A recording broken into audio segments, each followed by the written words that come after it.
Well, welcome to another Slick Answers. This is a Google Hangout that we do every Sunday night with Matt Slick from carm.org. This is put on by Bible Thumping Wingnut. This is part of the Bible Thumping Wingnut Network, where you get several different podcasts. Every week you get the original Bible Thumping Wingnut podcast. You get the Super Referendum podcast, Conversations from the Porch. You get the Wrath and Grace mixes. You get some of the Striving for Eternity Academies, whole bunch of podcasts that are on there regularly. They're constantly adding to them. I am not the Bible Thumping Wingnut. I'm Andrew Rappaport from Striving for Eternity. We are the ministry that Bible Thumping Wingnut is under. They're part of us, and we're glad to have them with us.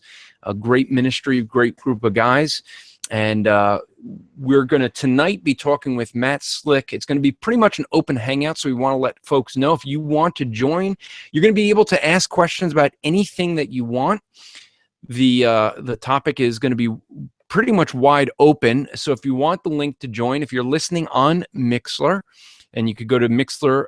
If you want just audio and you want to listen on your phone, you can go to Mixlr and just search for Bible Thumping Wingnut. And you can get there, and there's also a chat there as well.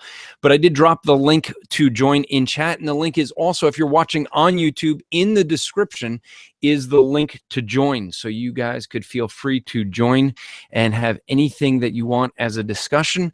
The first thing we're going to start off with, though, is dealing with bad arguments. So I welcome anyone that has some arguments they've heard and they just don't know how to deal with. They've heard them. They've tried to identify what a bad argument looks like. That's going to be what we're going to start off with tonight. And I wanted to start off with something that, Matt, you have been, you and I kind of were dealing with this week with a guy on the Bible Thumping Wingnut wall from Shepherd's Chapel, which, as I said to you earlier, this was completely new to me. So first off, before we get into his bad arguments, because his arguments actually kind of look like what I see with so many people, whether it's some of the atheist people, some of the AHA people, Mormons. There seems to be similarities in these bad tactics. But what is Shepherd's Chapel, first off? It's a TV-based kind of organization out of Gravette, Arkansas, if I remember correctly. And here we go. They teach various things. They deny the existence of eternal hell, deny the doctrine of the Trinity, and teach a pre-existence kind of a thing. They also teach that Satan had sex with Eve to make the body of Cain, even though Genesis 4:1 refutes that. And so the offspring is called the Kenites. The Kenites are children of the devil, and they're walking around on the earth. And so Shepherd's Chapel helps you identify who the Kenites are. Obviously, anybody disagrees with them, basically. So that's basically it. They also, from what I understand, remember, they deny interracial marriage, and they are into Christian identity. And that certain white groups, maybe they might go a little bit differentiation on that, but are the lost tribes of Israel. So they're kind of whacked. Yeah, that sounds extremely whacked. Okay, so yeah, it's whacked. Someone already says in the chat, sounds akin to Mormonism. Well, yeah, there's similarities. I mean, there's only so many variations you can have on heresies. There's just, so many. Heresies are heresies. And so you only have so many. I was thinking of one time, if I had somebody who's a good programmer, what I would do is I'd like to have someone help facilitate the idea of me giving a make your own cult option on Carm. And I'm dead serious. If I had a programmer, oh yeah, it'd be multiple choice. I could give them the categories and various things like that. You can make your own cult, and then all the advantages of that cult and the disadvantages of the cult. And things like that. The disadvantages being things like, you're going to hell and stuff like that. But I thought it'd be fun. I've had that idea for like 20 years. If I only had more time, I could probably do something like that. That's right. That's right. So much heresy, so little time. So much to do, so little time. That's right. Yeah. So let's deal with this guy, Tom. This guy, Tom, that we had. I've challenged him to come in here tonight and actually engage with us. But Do you think he's going to do that? What do you think? No, Yeah, I didn't think no. so. What I think he's going to do is sit in the safety of Facebook and make accusations and call us of the devil and things like that. That's what I think. Yeah, I mean, the way I got introduced to this guy, Tom, is he put together a series of 3 videos exposing you. Oh, really? As, Yeah, I heard about that. I didn't watch them. I don't, waste my time. Did you watch any of it? I did. I mean, first off, okay, and I said to him, look, if you want to do a video, first off, you cannot speak in a boring monotone. I mean, So he was exposing me to what? Do you have a camera I don't know about in my house? well, he the thing was is I knew nothing about Shepherd's Chapel. I engaged with what what he actually was saying in his video, and he was making illogical statements. He's was using the terminology of properly explaining logical fallacies, but not realizing that they were applying to him more than you. One of the things that we got into a discussion on was the Trinity, and he was like, well, you have to understand the etymology of the word. It means 3 and 1. And I'm like, yeah, 3 what? Right, specificity is necessary. When defining doctrines, people need to give affirmation as well as denial in order to clarify what is meant. It's what needs to be done. You're right. 3 what? It doesn't make any sense. Yeah, I mean, so the issue is I went to is, well, if you're going to look at the etymology, let's look at where the word was founded. Look at what Athanasius and what the council said is the meaning. It's 3 separate and distinct persons in one God. And if you read the thread, it's still up there on Bible Thumping Wingnut, though he blocked me, so I can't see it anymore. But he basically was just challenging everything as prove it, prove it, prove it.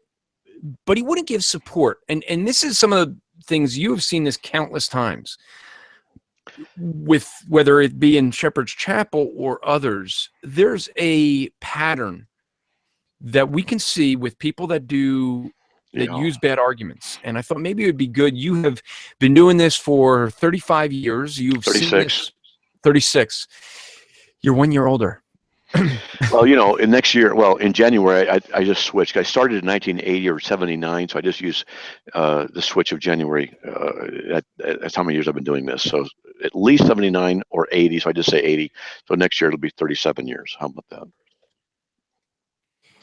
Okay. So 36 years that you've been doing this. And people don't often pick up on this, but you sometimes in here, when you're hanging out with people, you hear some comments, you immediately kind of what some think is you're turning hard on people quickly. And really what it is I think you're identifying a pattern of behavior that you've seen countless times.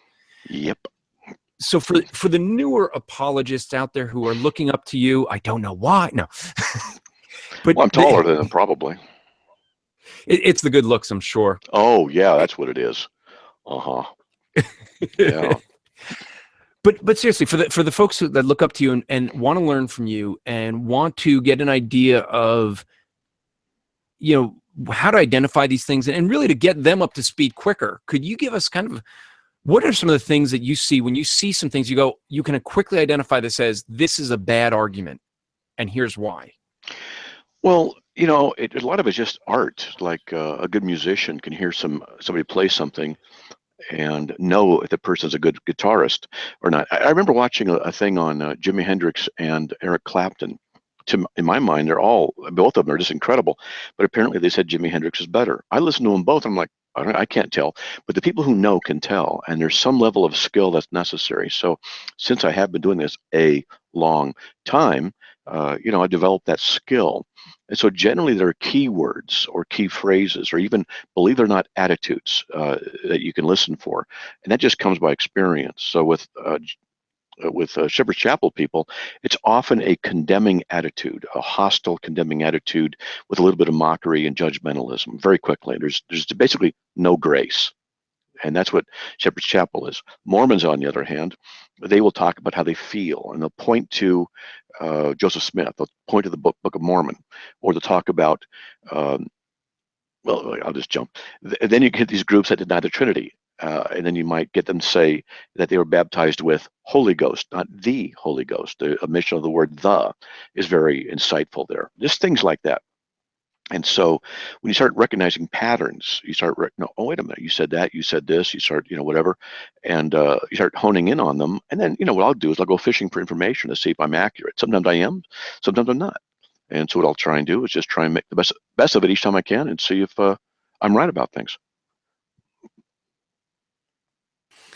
Yeah, I think that one of the things that we've seen countless times is people that actually, before we went live, we were playing a video of you at Manti with a Mormon, and people will, the interesting thing was in the video, you're sitting there and you said to that guy, Bob, that the Book of Mormon says called gods. And he says, no, it doesn't. And you were just like, let's look it up. And as soon as you looked it up, he looked it up, he reads it for you, and then just immediately changes topics. And that's a pattern I see often that they'll do. You've seen it here. You've seen it elsewhere. Yep. Oh, yeah. They do it all the time. That's normal because when they're pinned, here's the thing, is people in cults and false religious systems don't have their minds really wrapped around the issues. Their loyalty is to the group, the organization, the restoration, and things like that. So it doesn't take much to really discover some of the inaccuracies that they are guilty of, some of the illogical statements, some of the things that are inconsistent. And if you do this enough, you start getting that to the point where it becomes pretty automatic and you can start listening.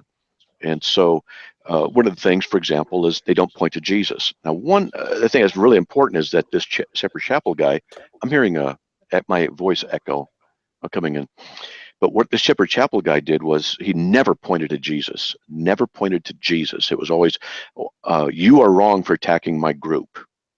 That's the difference. What we do as Christians is we defend Christ. We point to Christ. We answer objections about Jesus. So, you and I don't agree on certain things theologically, but we don't attack each other.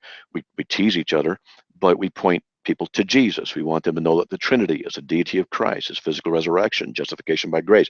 These are the essential doctrines that are based around the person and work of Jesus. We don't point to a church. We don't point to an organization. We don't point to a restored anything. We don't point to a priest. We don't point to a pope. We don't point to a catechism. We don't point to some leader. We point to Jesus.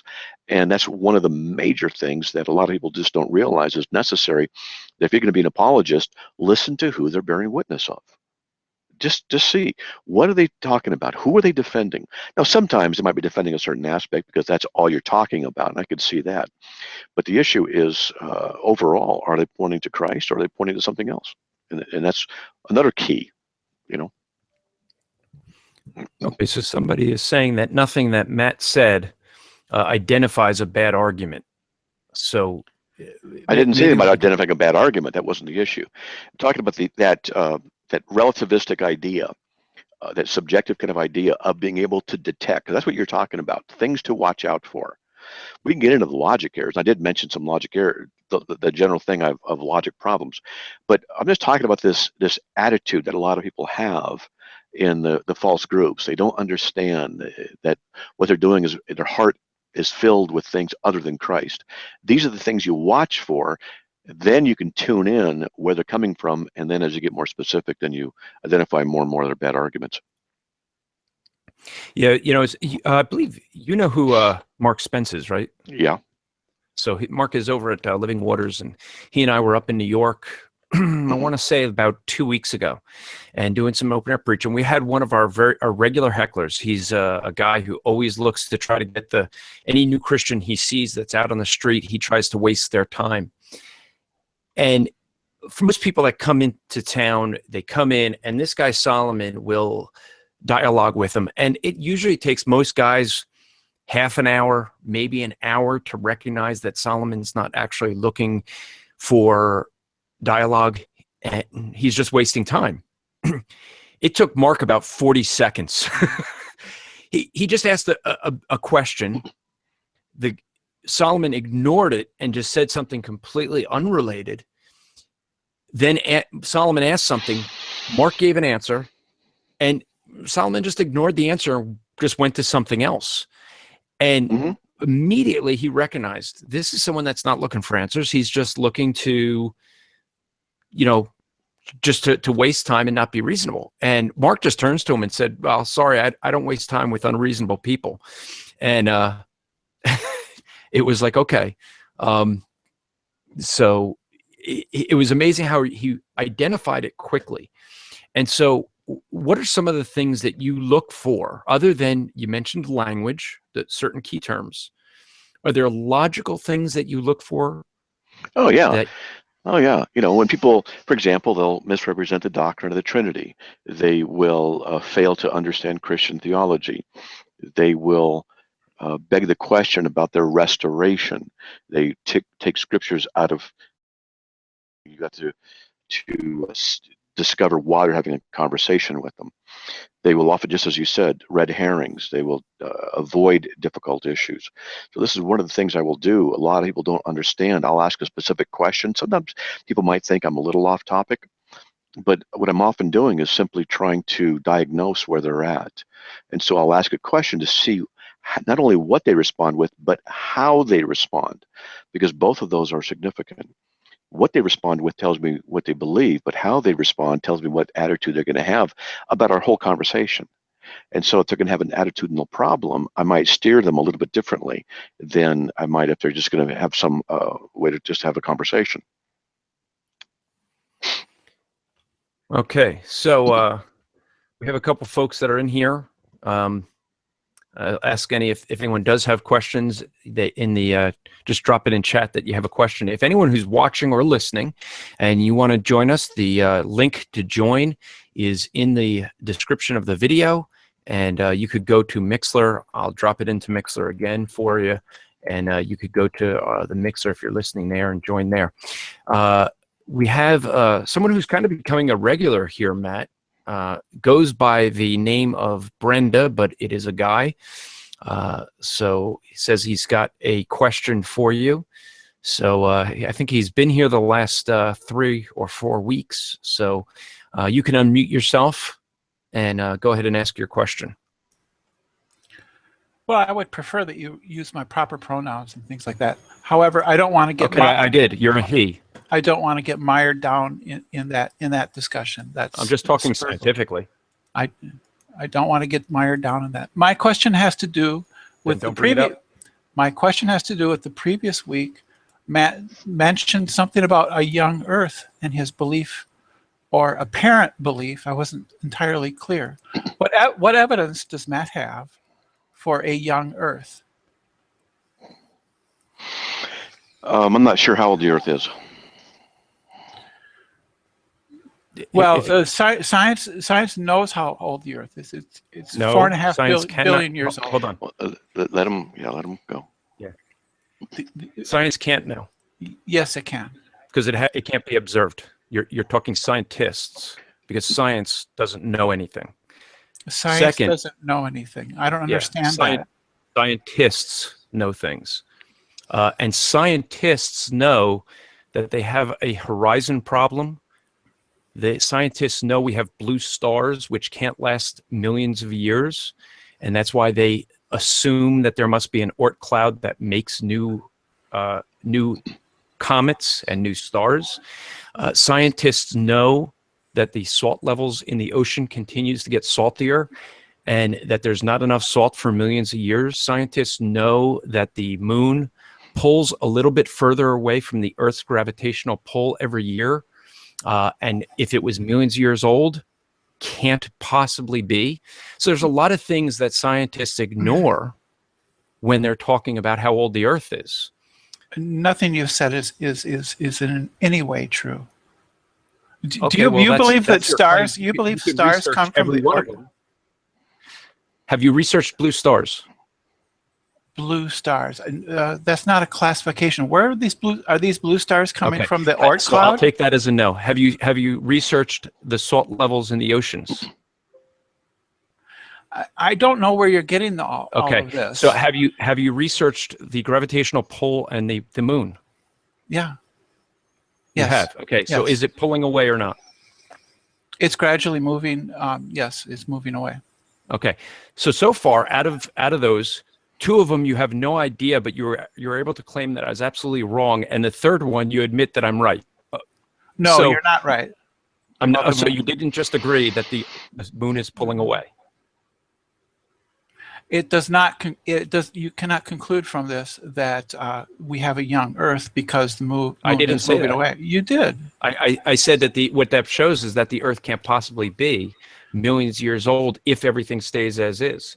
It doesn't We also show have that. red blood cells in a T-Rex that we found, soft tissue in a No, we don't. Triceratops. We did it. No, Mary no. Snyder never This found is red just blood cells. gossip. This is just gossip that you've heard. This Okay. is just pseudoscience that you've heard somewhere. It's easy Mary to look. Snyder is Easy not to look a- these things up.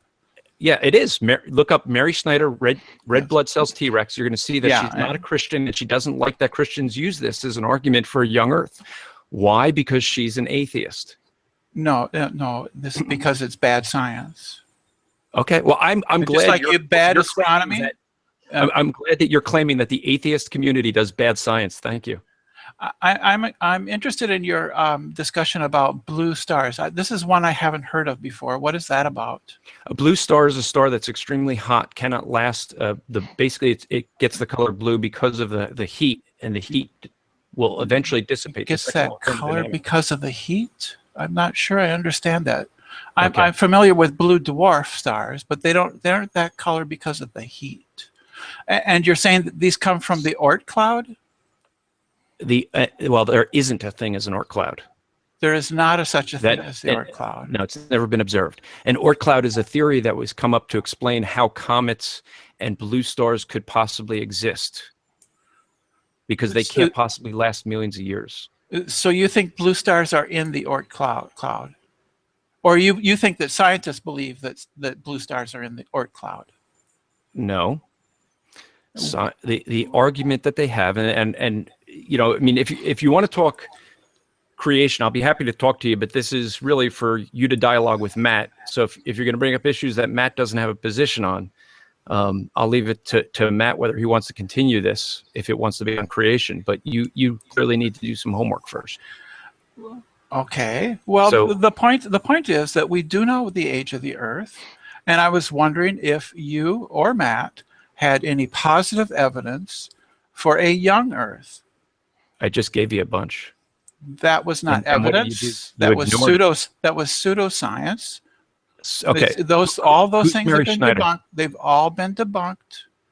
The T-Rex blood cells. Okay. Have been debunked. Okay, sir. Listen. You have to deal with facts.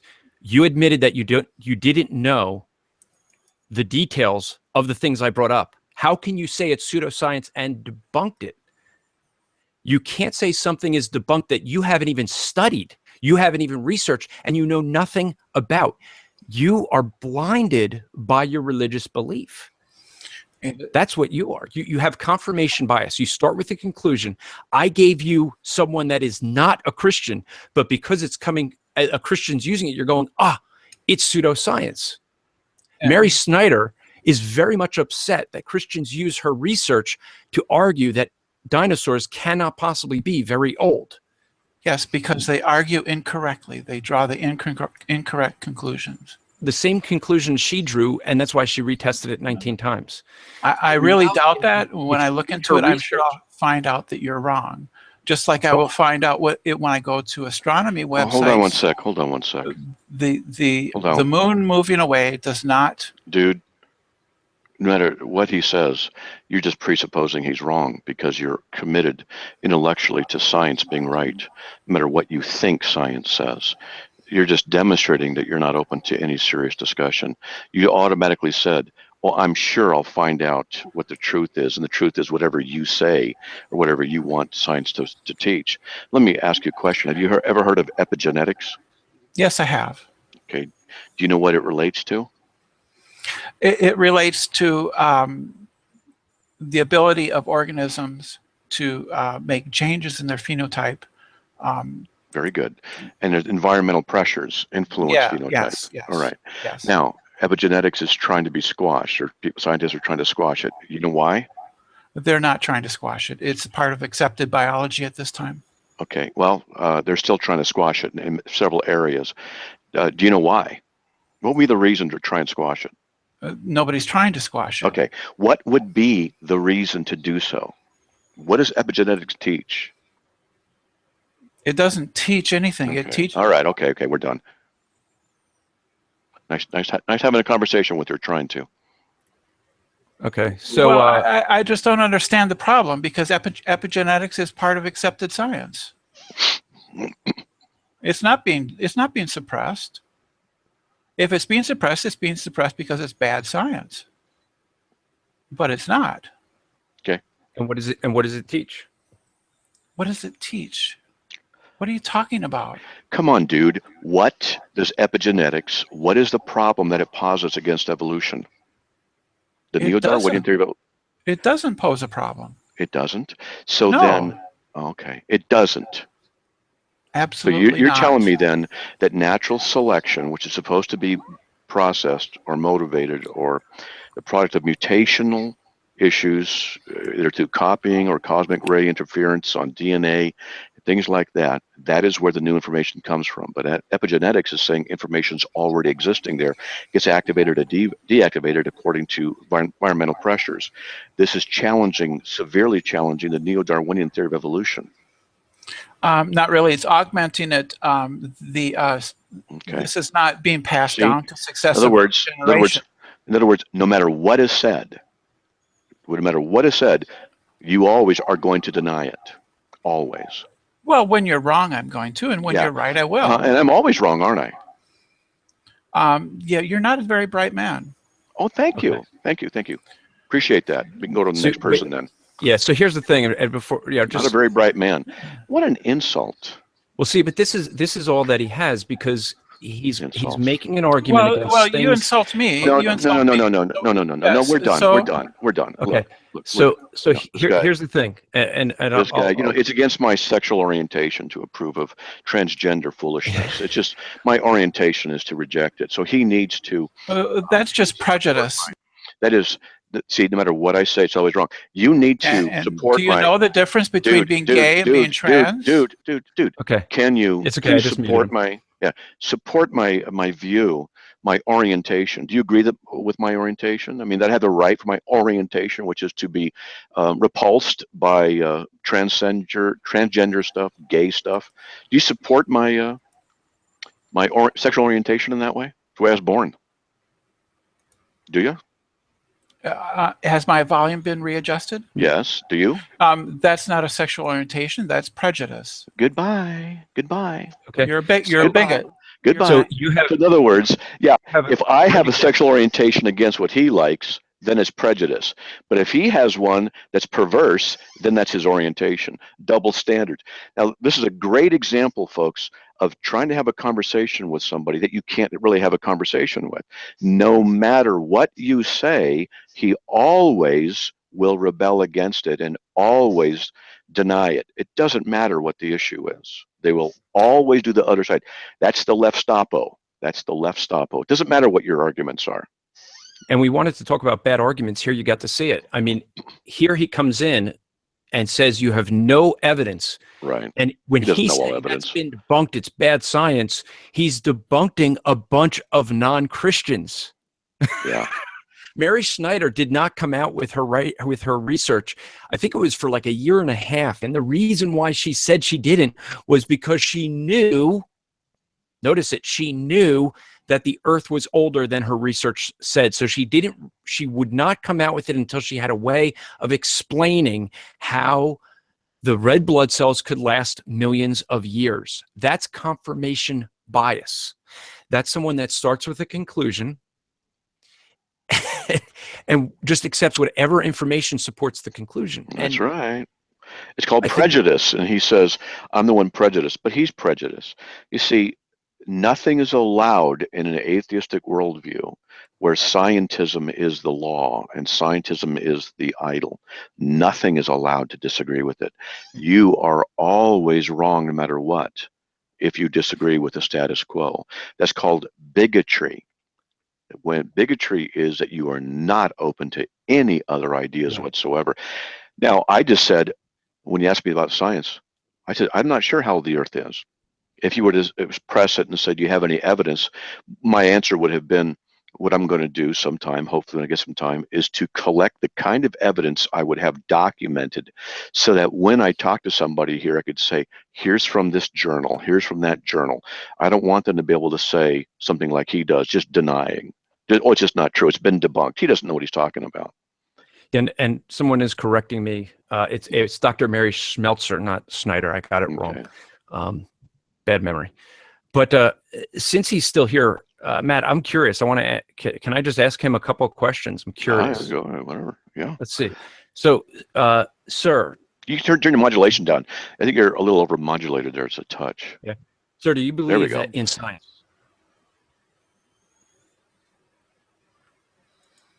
I adjusted your volume so you could answer.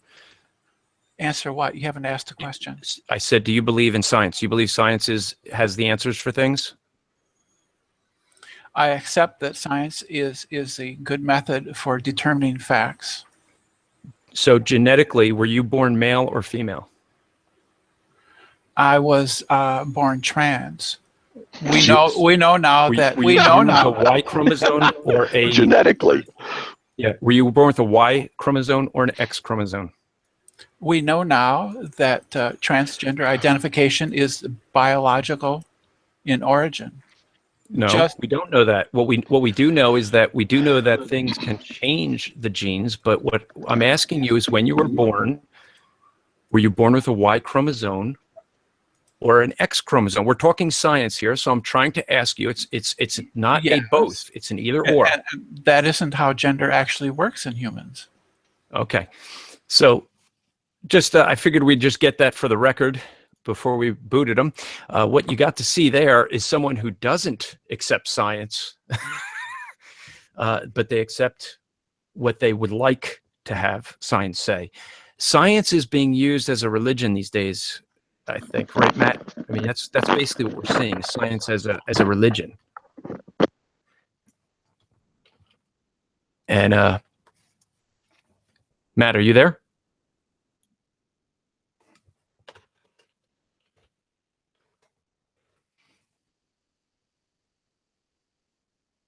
Not sure if Matt can hear us. So, here we go. So, Matt, you back? Yeah. Okay. So what we're seeing, I think you've seen this. Are people seeming to use science as a religion? Yeah. When you meet someone like that, who it doesn't matter what you say. This is the issue. Doesn't matter what you say. You're just wrong, and science is a fact. Now, there's all kinds of questions to ask. He said he believes that science is the proper way to learn the facts. Really? And how did he learn that? With science? No, he learned it in a philosophical approach. You don't use science to validate science. Then we have to get into what is his philosophy. And then that's where the real issue lays.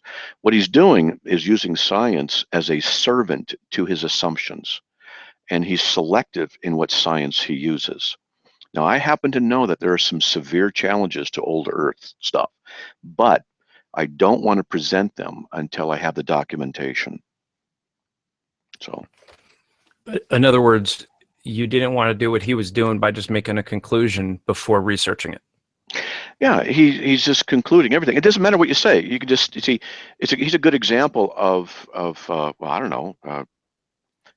Confirming the consequence of just a bigotry.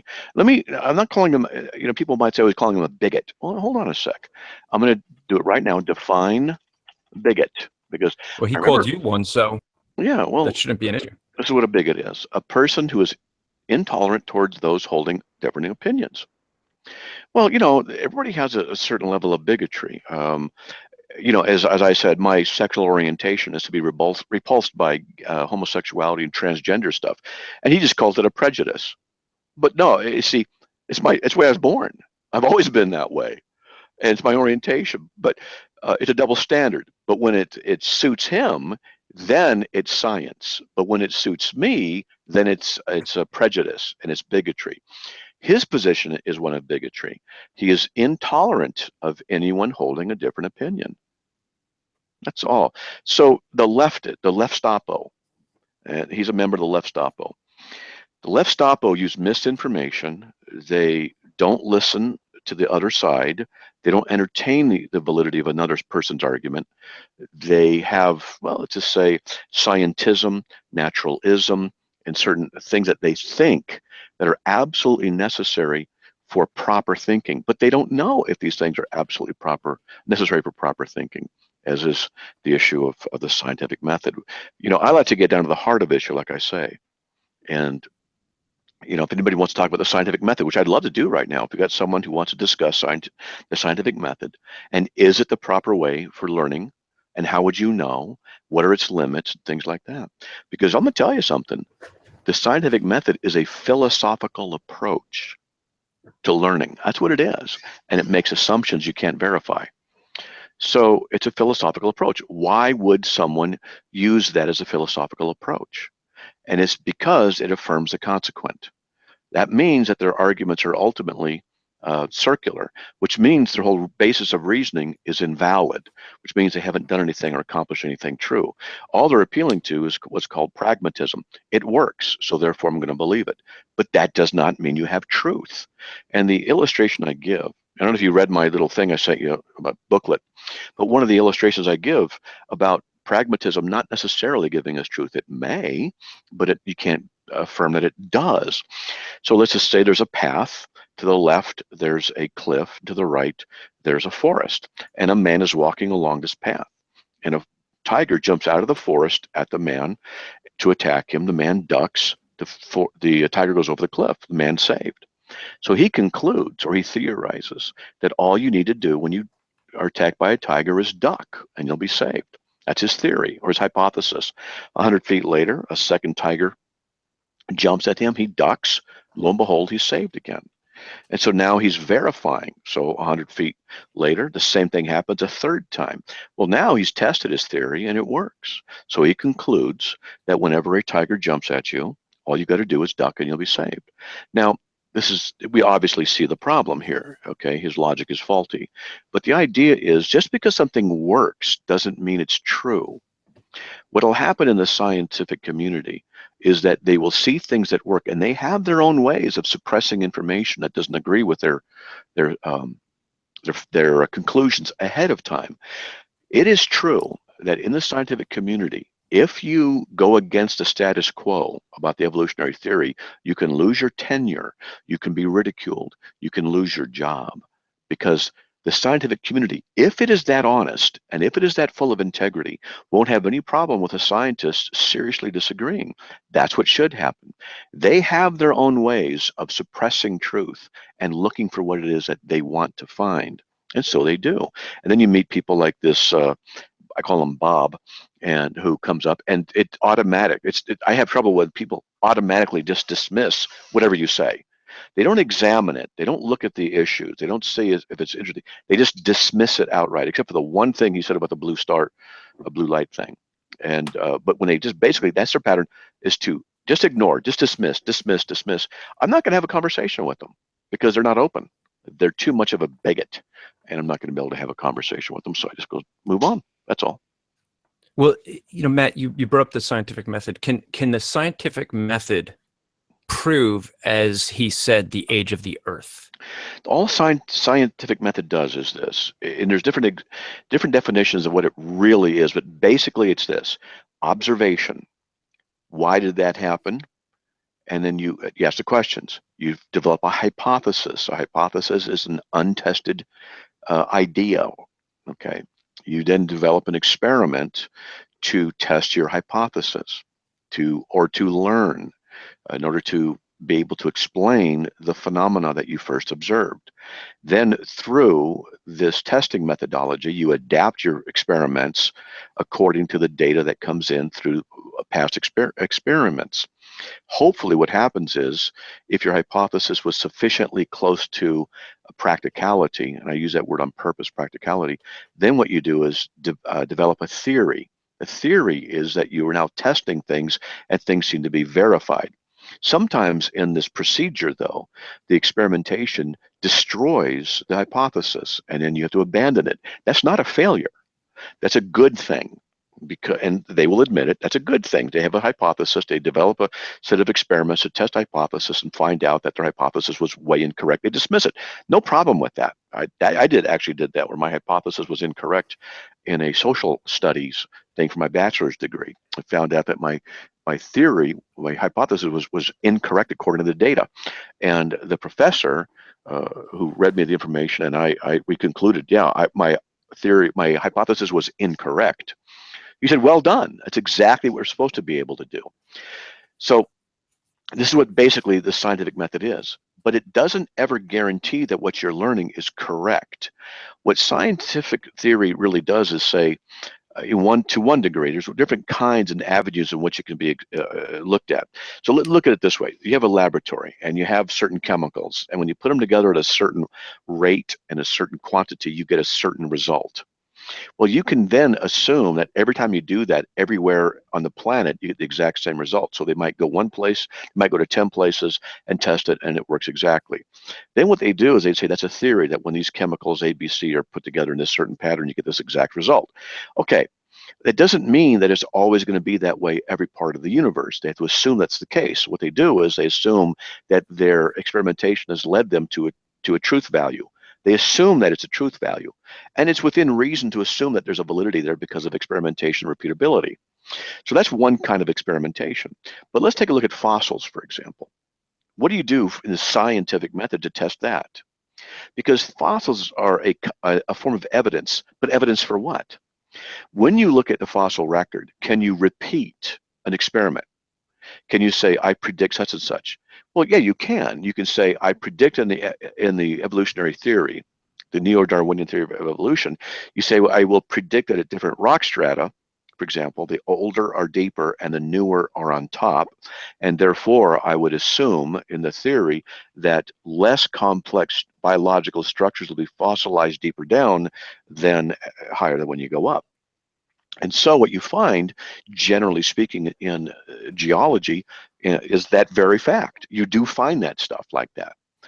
But there are cases where that is reversed. There are cases where in the geological record where that does not occur. But you don't hear about that in textbooks. You don't hear about that in areas. It's dismissed because it doesn't agree with the theory. But nevertheless, how do you experiment that? Well, see, a theory, basically, I'll use the word theory generically now. A theory is something that you postulate to account for the evidence. Well, an intelligent design individual could say, what we would theorize is, as God created things, as the designer created things, and as the earth was being formed, the lesser complex organisms would be created first. They would be fossilized. Then what we would have is greater complexity of forms being formed later, and then they would be elevated in the fossil record. Well, you see, two different theories can account for the same evidence. The exact same evidence can be interpreted different ways. How do you test which one is true? Well, in the scientific method, you have to get a little bit more deep. You have to say, in the neo-Darwinian theory, you have to say something like, well, we would expect more transitional forms.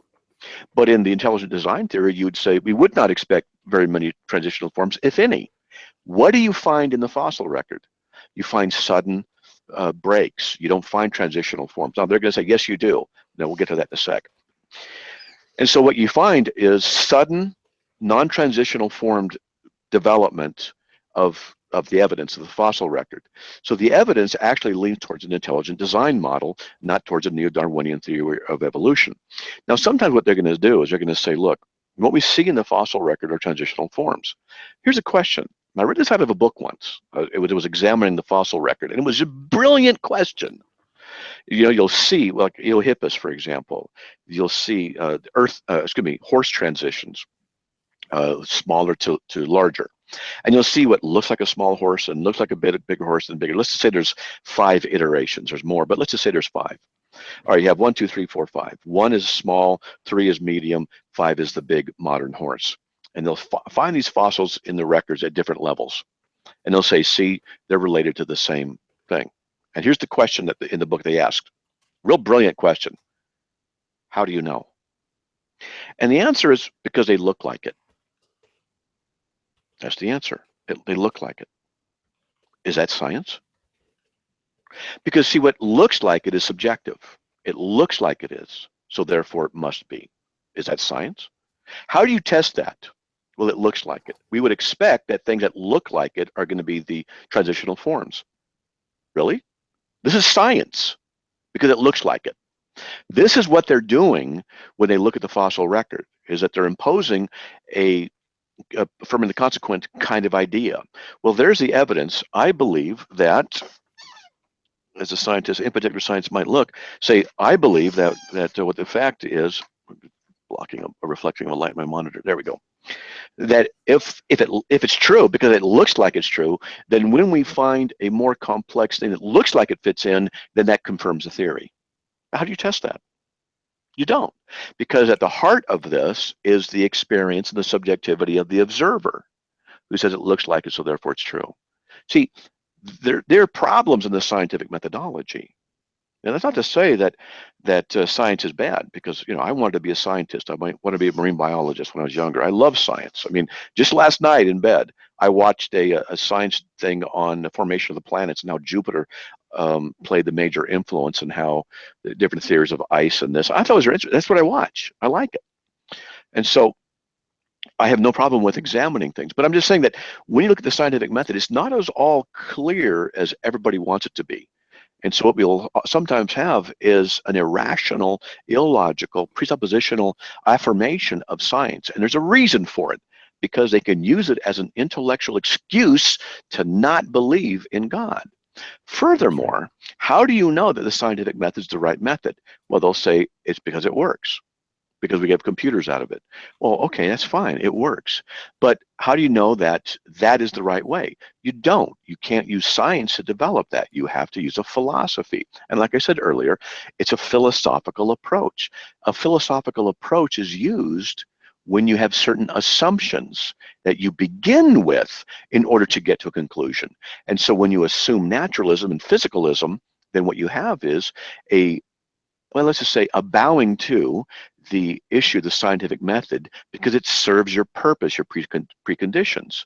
But if we were to take an individual and say, let's look at your preconditions for intelligibility, the issue of your subjective stuff, then we can start finding out that there's some issues there that are more philosophical and prejudicial than are really scientific. And then you can start exposing their inconsistencies in this.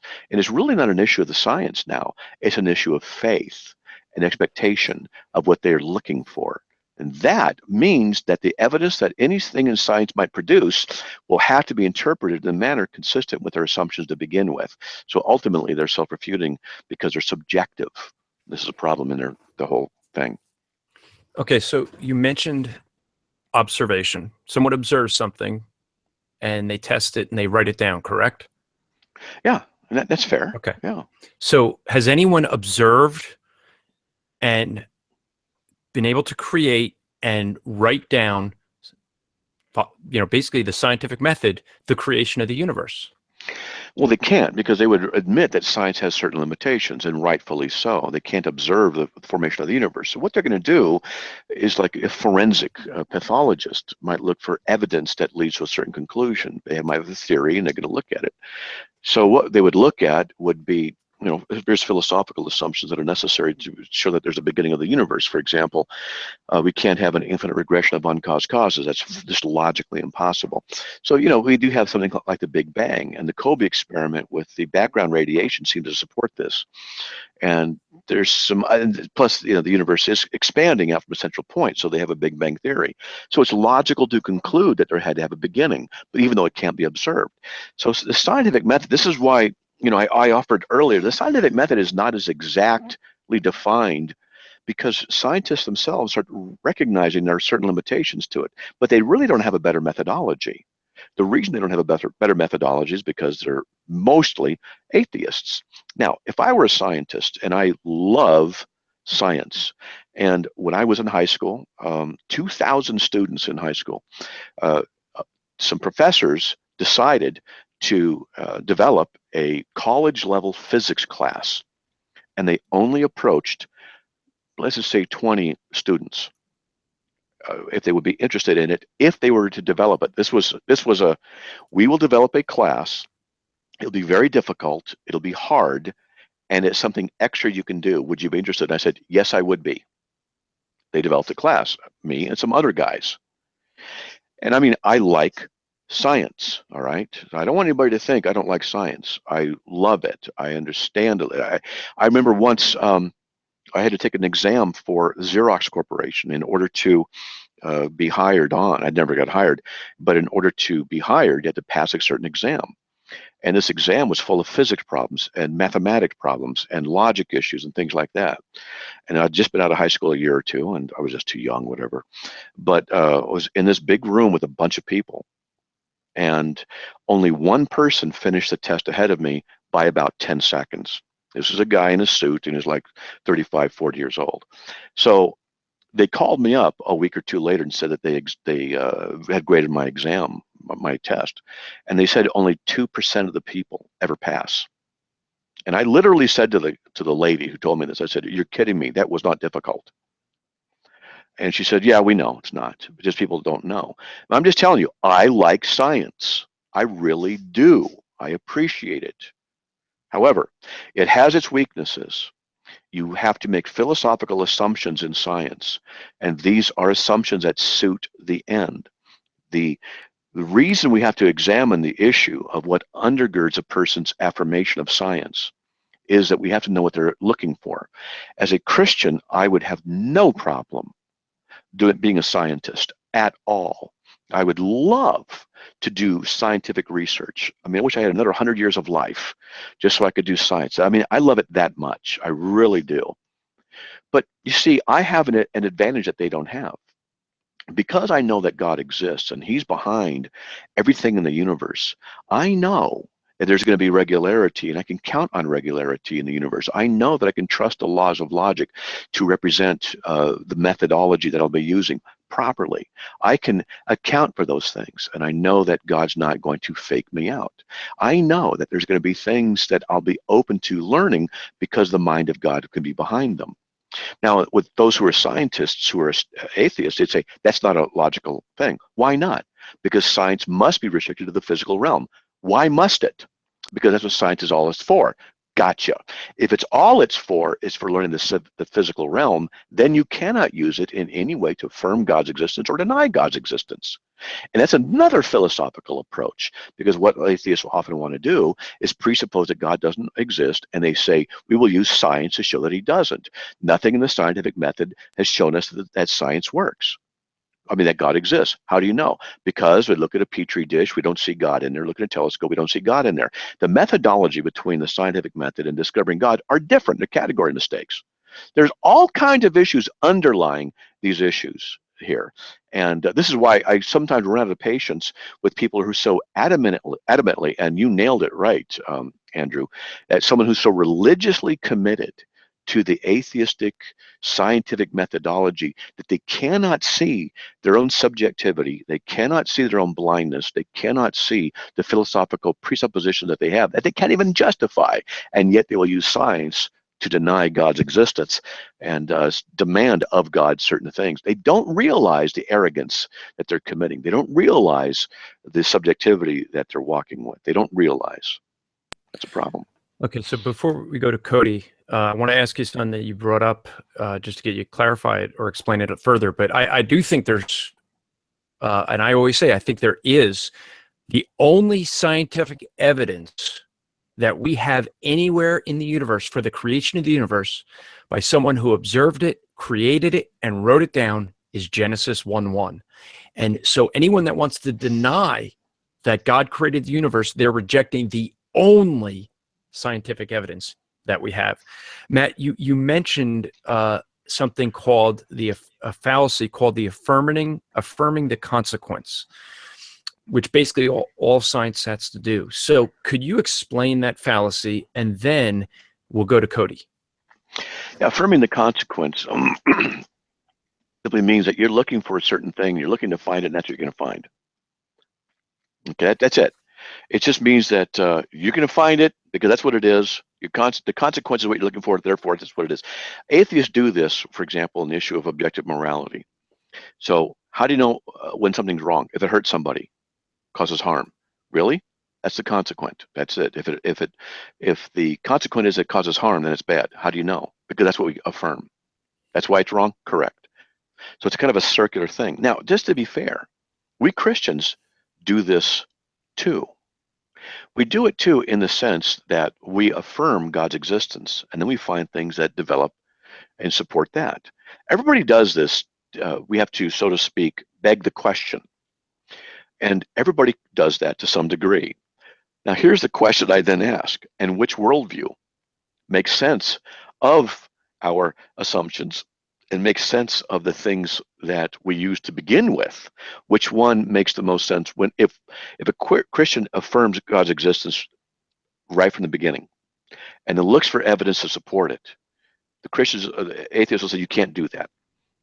Okay, well, we'll say, well, atheists, you assume the scientific method is the proper way. Why? Because you assume it's a proper way. Well, you're doing the same thing. Which worldview can account for the philosophical, logical assumptions that must be made in both of those realms in order to hold a rational discussion? And that's where the atheistic position falls apart, and the Christian one doesn't. All right. So, Cody, why don't you unmute yourself and go ahead? Hey guys, question, Matt. I'm going to bring it down, dumb it down a notch. Can you, for us that are parents and you've got kids from junior high to high school that are in public schools and being taught about evolution, what would you say to them? How would you instruct them in regards to, in a way that they could understand, to confront those issues with their teacher or have disagreements in those respects? You're not going to be able to. The schools are actually taught, the teachers are actually taught how to deal with people like us who would complain. They're taught to affirm. I read an article on this. Somebody did the research and published it, and I remember the details. They're taught to affirm the parents' concerns. Ultimately, the goal is to ignore them. You affirm them in order to get the parents' agitation to be lessened. Once Smile and nod, essentially. What's that? Smile and nod. Yeah, smile and nod and do that. Now, give a real-time example. So my daughter was in high school here, and the class that she was in basically attacked Christian values, and she told us. And so I said, I want to meet the principal. And so I'm in the office with the principal. My wife is there. And he said, well, we understand your concerns. And I'm just smiling because I knew exactly what he was doing. And I said, yeah. And I said, okay. And because he's not saying anything's going to be done, but, he wanted to meet me, and because I'm a parent and he should. If he didn't, that would look bad. And so I said, well, you can do anything about this? Well, we have a curriculum and, but I understand your concerns. I said, hey, guess what? I said, you don't know what I do for a living. And I just stared at him.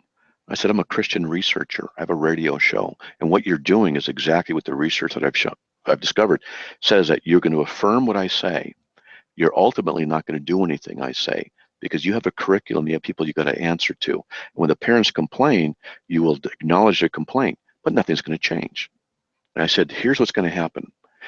I have a radio show and it goes out and thousands have been listening. And so what I'll do is mention your name and the school's name. What I want is for my child not to be taught this crap. And he just looked at me and he said, all right, what would you like?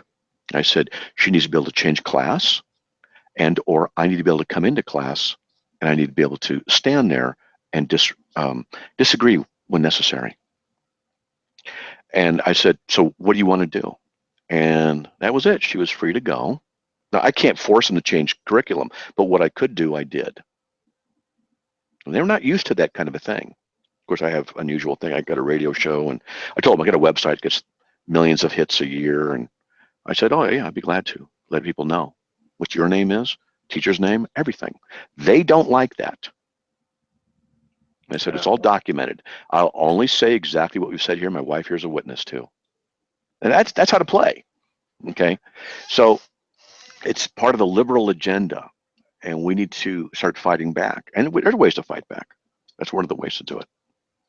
Yeah, my stepson, he every once in a while he'll get on and watch some of your videos and stuff, because I talk about you, and he'll ask some questions and get engaged and wanting to know about the science and stuff like that too. So it's Well, I would recommend, I'm gonna get some books, what you can do at home.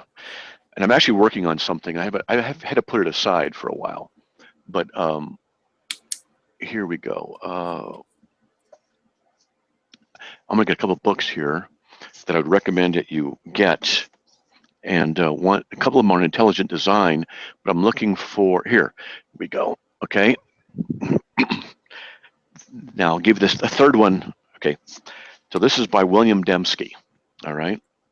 Intelligent Design by William Dembski. As a parent, I would recommend you read this.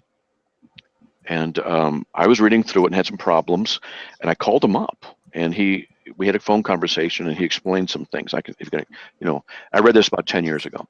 And there's another one, The Design Revolution. All right. That one, you could read or not read, not a big deal, but I'd recommend the first one. All right, William Dembski. He's a Christian minister, or he's an elder at a church, and he's got degrees in mathematics. He's highly educated. I had lunch with him once. And then get this book right here.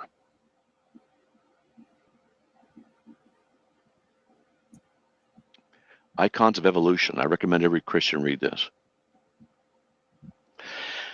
By Jonathan Wells. And it's worth it to do this. Now, we're not talking super stuff. You guys have seen this, right? You guys seen that? You should look at your child's textbooks. This kind of stuff has been refuted. This is the embryonic, it's called embryonic recapitulation. That there's a word, something, embryology reflects philology, something like that. It's been a long time. And so this is supposed to show, for example, the embryos are left to right: fish, salamander, tortoise, chick, hog, calf. So you see what it is actually doing. For example, on the left, so go vertical, the top down. So the top, so it's 3 rows: top, middle, bottom. The first one is a fish, and it goes over to the people. Now you see how the beginning of each one looks similar? See how in the middle row, a lot of them look similar? So therefore, it's called embryonic recapitulation. This is some of the stuff that used to be taught excessively, but it's not taught so much in schools, but it still exists in some of the textbooks. If I remember correctly, the latest article I read on this, I may be inaccurate in that. I'm trying not to misrepresent anybody. Phylogeny recapitulates ontology. Thank you. It's ontogeny recapitulates phylogeny. Thanks, Darth Dawkins. Appreciate that. So these are kind of some of the things that are there. And you can see when you read through, it's destroyed. And there's all kinds of stuff that go through, and it's not difficult. Okay, this is not a scientific treatise. You can just read through and you can see stuff. And I'm telling you, it's worth going through. It's worth doing it so that you can have information that you can present to your children. You can show them, and you tell them they're not going to show you these things in school. And the answer is, and the issue is, why aren't they? What are the scientists afraid of? Why is it they don't bring up this information? It's because there's other stuff. Now, what trans dude, I'll call him Trey, would say, what he would say, put this stuff back, is that, it's all been refuted. A blanket statement, it's just all been refuted. Now, I could show you guys my library, and a lot of people are going to say, Matt, you don't even know what you're talking about. Matt, you're just wrong. Matt, you don't study. Well, I can show you my camera over here. Here's just 2. Here's one book. Look at this. This is called Vertebrate History Problems. Oh, Problems. That's a different one. Here's something else. Look at this. This is something you guys don't know about. See this right here? This is a reprint of some very interesting information for some top paleontologists about 30 years ago, and mathematics and examining it. And it turns out, oh man, The stuff that was said under oath and who said what about science and what's going on, oh, there's a lot of problems. Seriously, a lot of problems. And I got transcripts of stuff from courts and interviews and things like that. I got a ton of information. I've been wanting to work in evolution for years now. I just don't have the time. Anyway, I'm sorry. I'm just blabbing too much. No, you're right. I mean, I remember being a little kid and first hearing about evolution, and my first immediate thought was, okay, where are all these transitional forms? Just because something looks like something here and there should be tons of them. And why aren't there still half ape men? I mean, they didn't just all change immediately into human beings from apes. Like, there would still be all sorts of intermediary species existing until they're all weaned out. And if that's the case, how do you have people that are homosexual when that's not conducive to human flourishing? That would automatically destroy. I don't get it. I don't know. It just seems like it's just a matter of justifying staying in your sin. Yeah, that's ultimately what it is that. But I just got distracted by something. I was going to say something. What was it?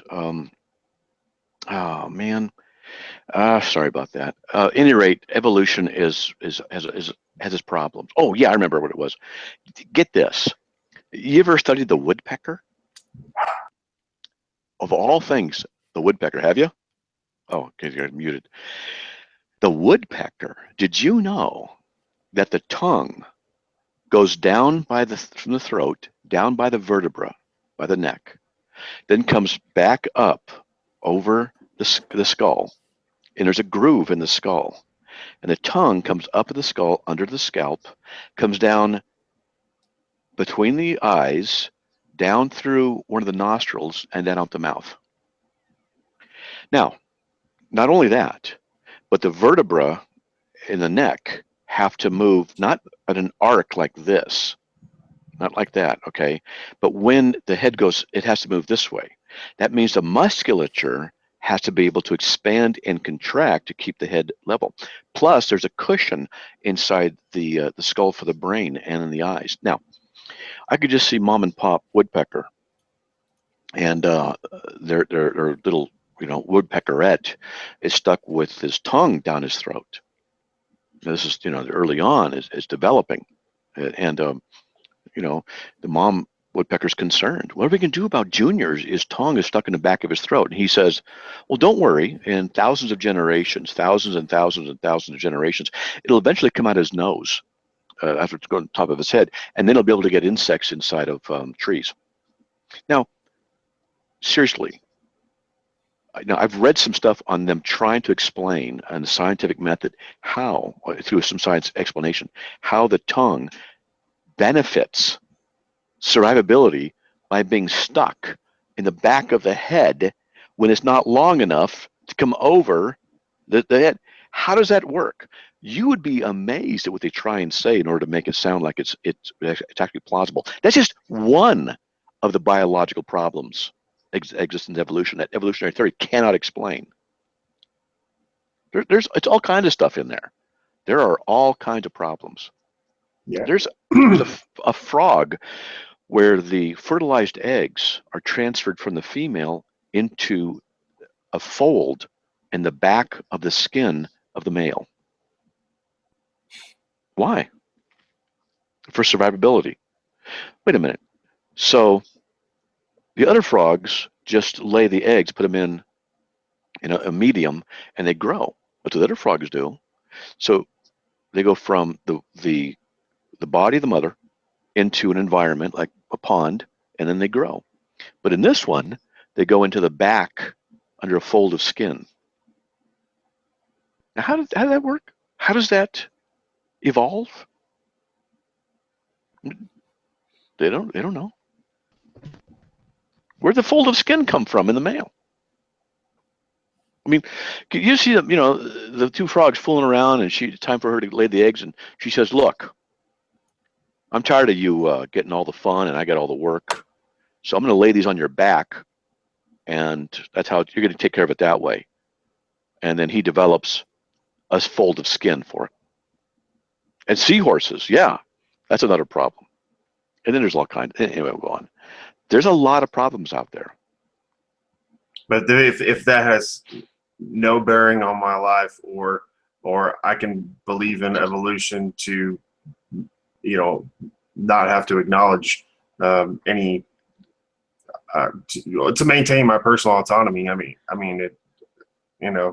I'll believe or disregard whatever I want. Exactly. This is why the philosophical approach to all this stuff about science is so important, because you can get into the underlying principles of what's going on. Because I can argue with somebody. I can say, like to Tran, what do we call his name? Trey. Call him Trey. Close to Tran.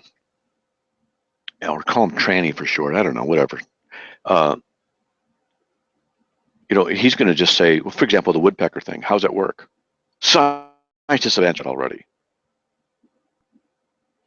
Gary, please don't use the Lord's name in vain in here, okay, Gary? So, how's it going to work?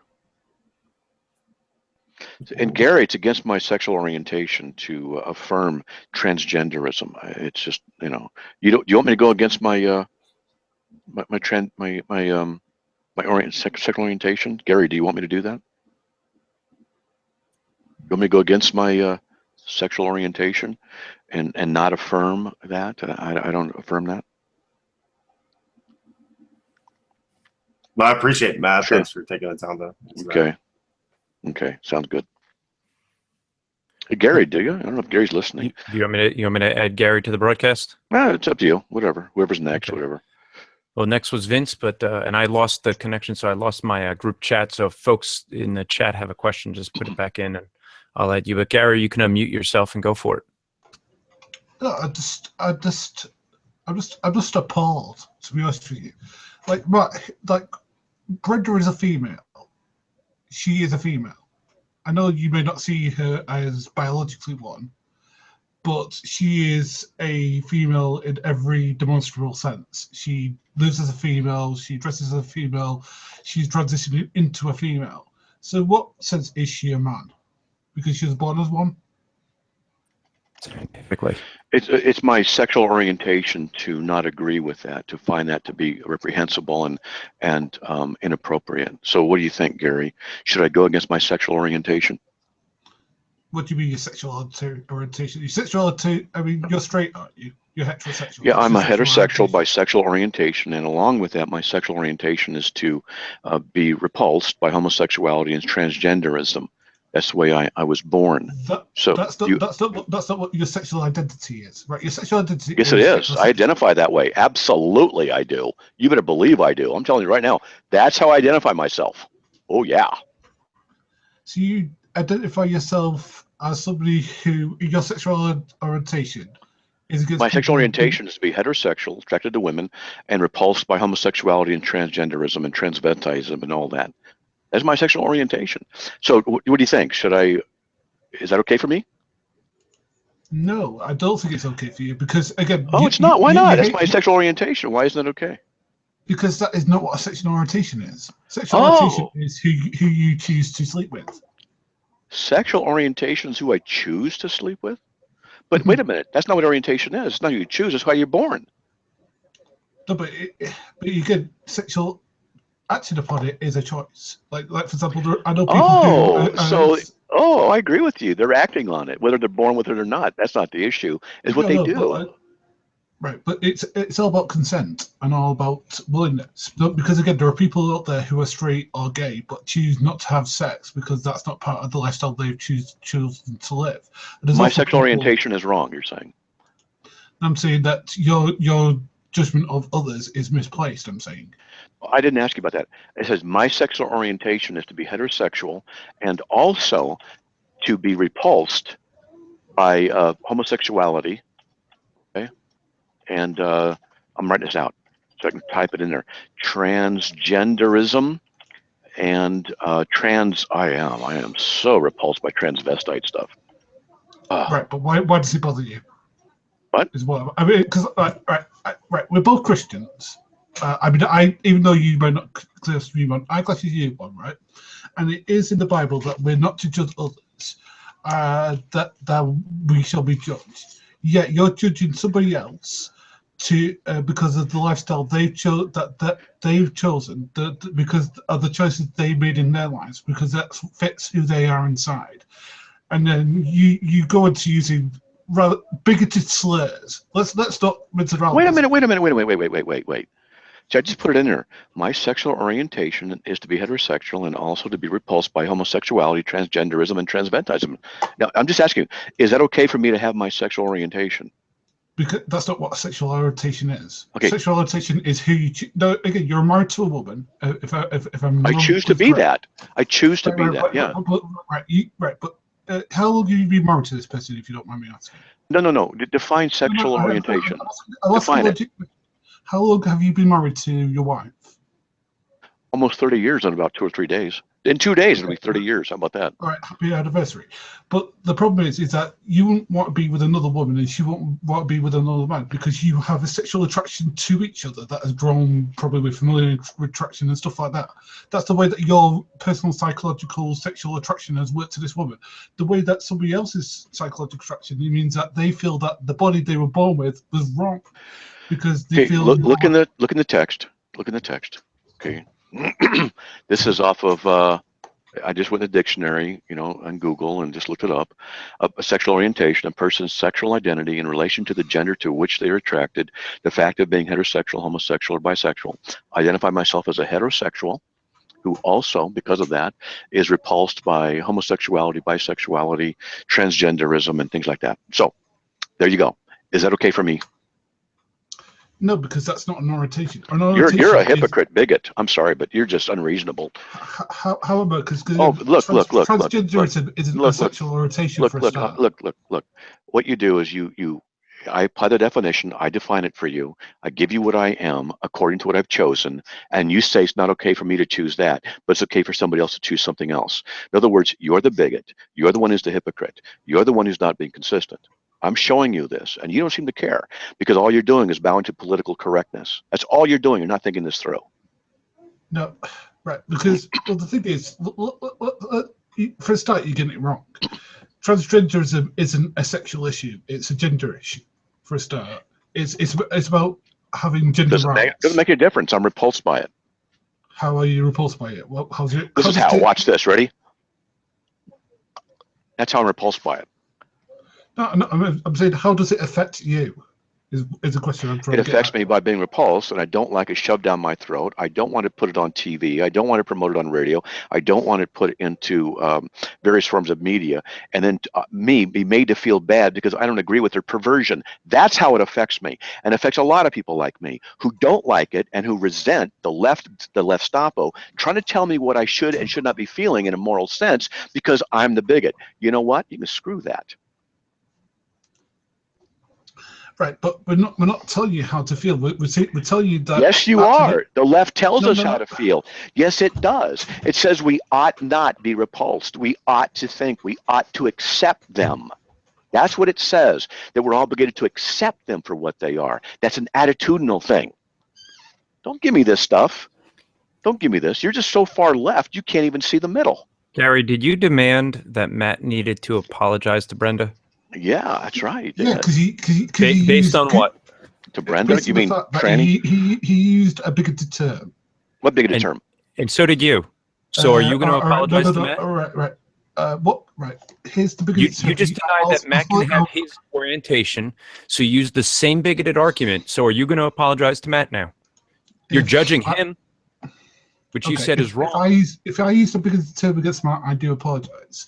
But he needs to apologise for using the term tranny, because I know he may not think it is, but it is a offensive term. Well, the guy won't give his birth name, which girl. is what he's been asked for 4 times on 4 different shows. Girl, he's Brenda's a woman, right? In every demonstrable way, she's a woman. He's not a woman. Right, has he got a penis? Let me ask, has he got a penis?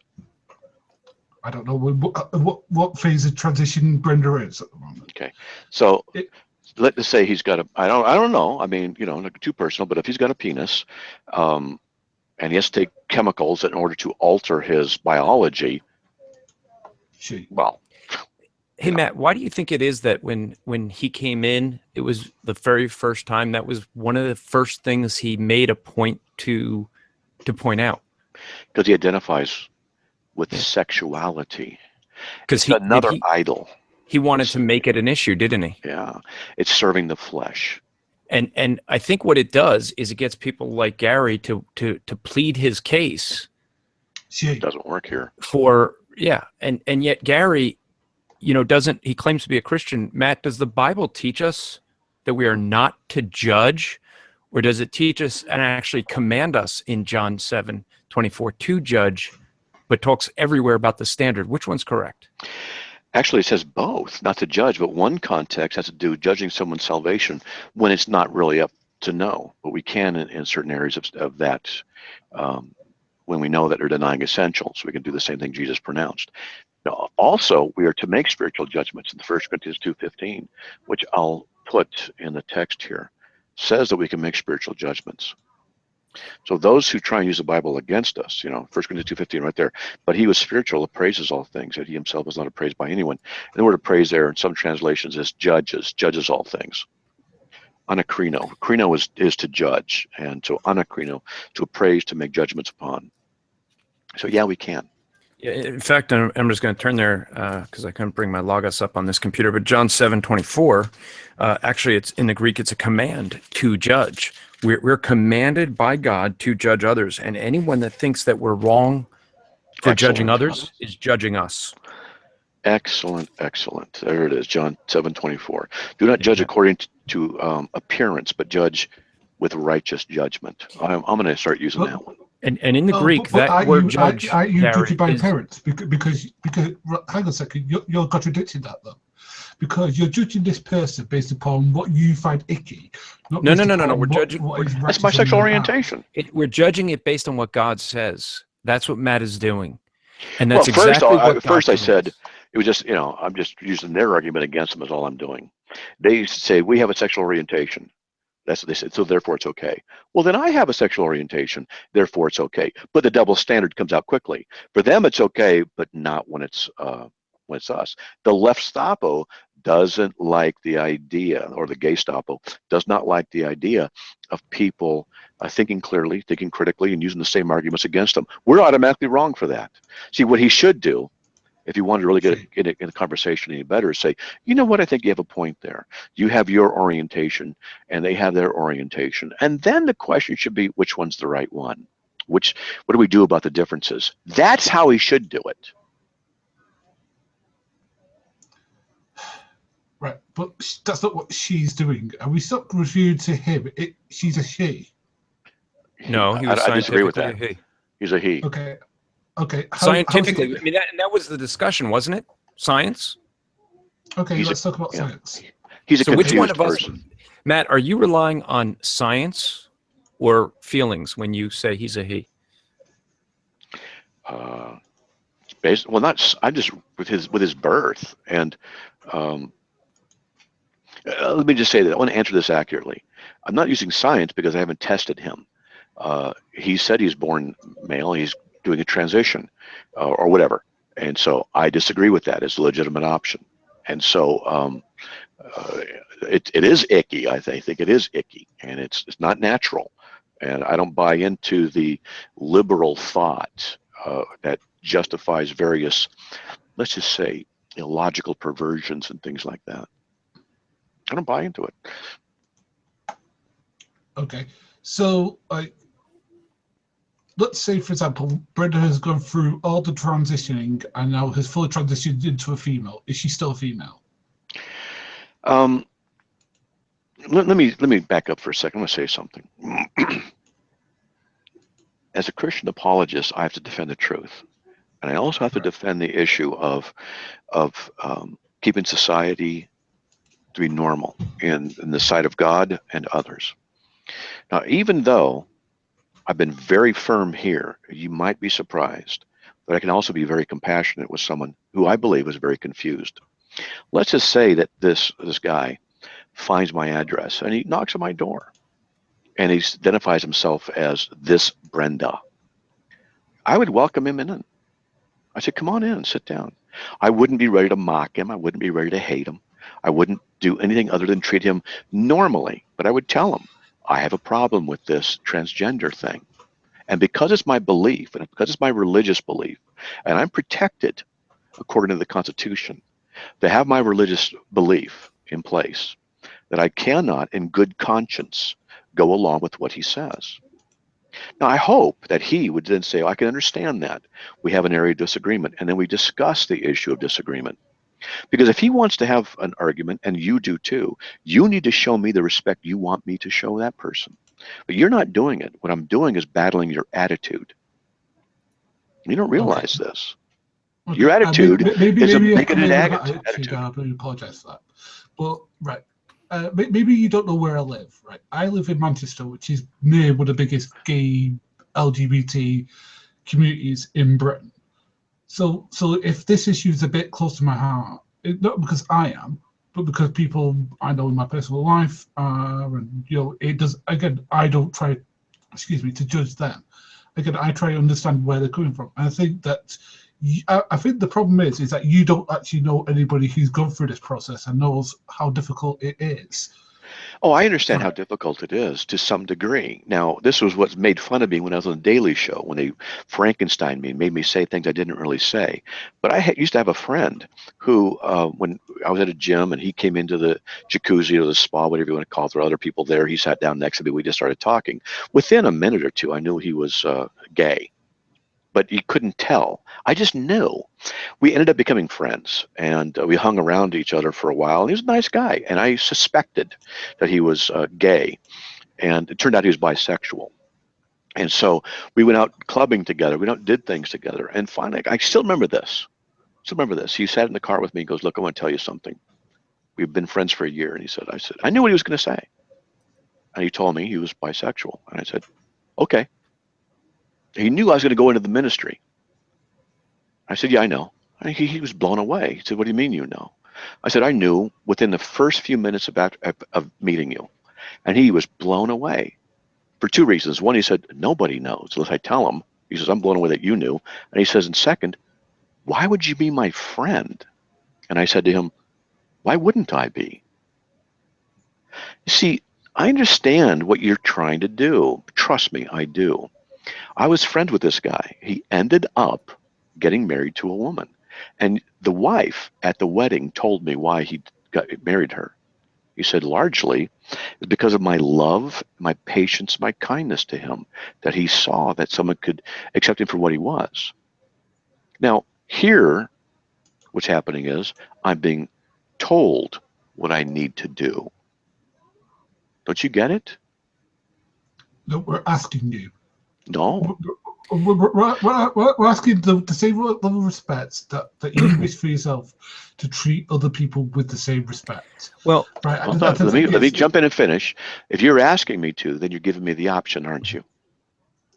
Absolutely. But if I decline, you're not free for criticism for not doing it. If I decline, shouldn't we be done with it then? No, because you're not freedom from criticism for not doing it.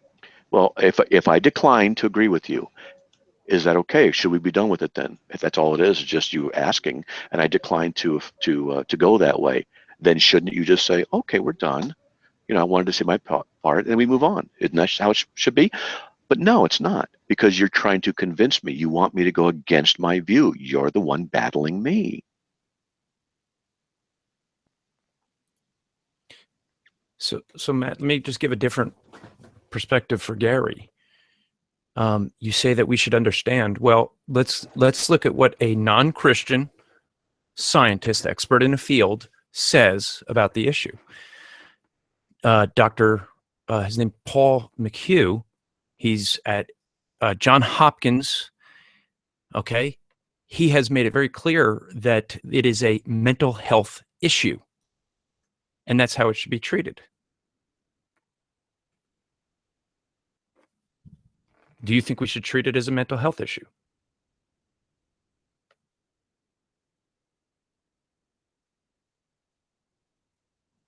I'm not sure what just happened from my computer. It looks like everybody just left the chat.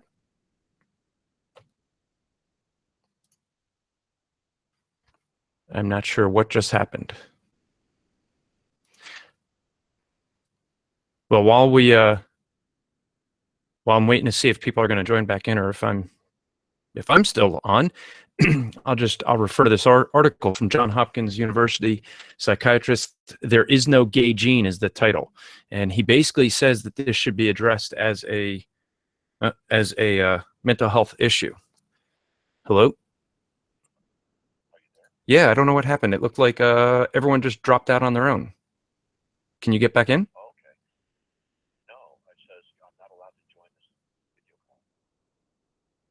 Huh. Okay, then somebody somehow must have come in and booted everybody and ejected everyone. So don't know how that happened. All right, I will. Hold on, I'll put you on speaker. Yeah. So I don't know what exactly happened. Every single person in the group got booted, except me. Except you? Yeah, I'm the only one in here right now. Well, and we have 72 people watching. But Nick says she's listening to you. You've been listening the whole time? Yeah, she can hear, but I'm the only one in. Everyone else got booted out of the room, and I don't know why. New room. Yeah, we might. So what I'll do is what we could do is the Council Google Plus should have another room, and I'll ask John if John's listening to just send me a link, and we can add that. We are still live. We are still up, and I'll just say, just to conclude what I was saying before, I guess someone wanted it to not be said and couldn't remove me. I don't know how they got control, but Johns Hopkins University, the chief of a hospital who studied human sexuality for 40 years, said there is no gay gene, and that this is an issue of mental health. Basically, people in a trans situation, according to an expert in the field who is not a Christian, says that we should deal with transgenderism as a mental health issue. That's the conclusion. So with that, we're going to end the broadcast. Don't know what exactly happened, and we're sorry about that. We'll set up shortly, and we'll drop the link into Mixler, the Council Google Plus, where we'll join back in. So I think that's what we're going to end up having to do. Sorry about that, folks. This is been a broadcast of Slick Answers with Matt Slick from carm.org. I encourage you to go to carm.org to get basically most of the topics we've discussed tonight you're going to find on Carm. But I also want to encourage you to go out there and donate to them monthly, weekly, whatever you can. There's also a Patreon page for Matt Slick, and that goes directly to Matt. That's not supporting Carm, but it supports Matt directly. He's going to be putting videos out there, so I encourage you to go and look Matt Slick up on Patreon. You can also support Bible Thumping Wingnut on Patreon. They're there. You can go, if you're watching on YouTube on this channel, you can go to BibleThumpingWingnut.com and get all of the details of all the podcasts that Bible Thumping Wingnut has, and also to see the different things going on with Bible Thumping Wingnut, different ways you can support them. Bible Thumping Wingnut is a ministry of striving for eternity. We want to thank you guys for paying attention tonight and listening and joining in. Thank you very much.